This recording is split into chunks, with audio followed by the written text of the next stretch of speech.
গত 2 মাসে দীর্ঘদিনের নেতিবাচক রাজনৈতিক সংস্কৃতি বদলের চেষ্টা করছেন প্রধানমন্ত্রী, যাতে পুনরুদ্ধার হয়েছে জন আস্থা, এমন দাবি করেছেন মন্ত্রী কর্মকর্তারা। একে রাজনৈতিক বিশ্লেষকরা স্বাগত জানালেও গণভোট ইস্যুতে সরকারের পদক্ষেপকে ভুল বলছেন তারা। বিস্তারিত সিফাত শাহরিয়ারের প্রতিবেদনে। সরকারের উপরে জনগণের আস্থা ফিরে এসেছে। 60 দিনে সরকারের 60 পদক্ষেপ, যা অবিস্মরণীয় অর্জন বলে সংবাদ সম্মেলনে দাবি করেছেন প্রধানমন্ত্রীর কার্যালয়ের মুখপাত্র। তা দেশে বিদেশে ব্যাপকভাবে প্রশংসিত হচ্ছে। এই পদক্ষেপগুলোর মধ্যে প্রাধান্য পেয়েছে খাল খনন কর্মসূচি, ধর্মীয় সেবকদের ভাতা, ফ্যামিলি ও কৃষক কার্ডের মতো নির্বাচনী প্রতিশ্রুতি। স্বল্প সময়ে সরকারের এই প্রতিশ্রুতি বাস্তবায়ন জনগণের আস্থার পুনরুদ্ধার বলছেন প্রধানমন্ত্রীর প্রেস সচিব। নির্বাচনী তফসিল, যে নির্বাচনী ইশতেহার পালন করা যায় এভাবে সিরিয়াসনেস এবং সিরিয়াসলি পালন করা যায়, এটা কিন্তু একটা দৃষ্টান্ত স্থাপন করছেন তারেক রহমান।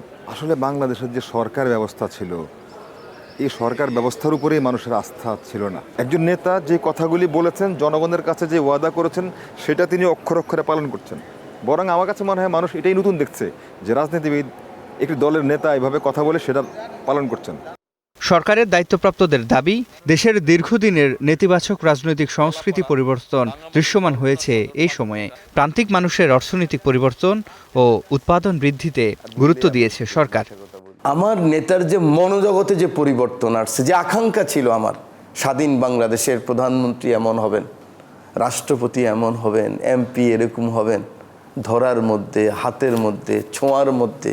সেজন্য বলছি বিরোধী দলের উচিত মাননীয় প্রধানমন্ত্রীকে ওনার যে পরিবর্তন, সেই পরিবর্তনের সাবাসী দেওয়া। যেই খালগুলা খনন করলে ওই এলাকা এবং পানির প্রবাহটা ঠিক থাকবে, নদীর সঙ্গে সংযুক্ত, কানেক্টেড, সেচ দিব, সেচের মাধ্যমে উৎপাদন দ্বিগুণ হবে, কৃষির উন্নয়ন হবে, গ্রামীণ অর্থনীতি চাঙ্গা হবে। 180 দিনের মধ্যে আমরা 1200-1300 কিলোমিটার খাল পুনঃখনন করে আমরা সেই দিকে এটাকে দৃশ্যমান করতেছি।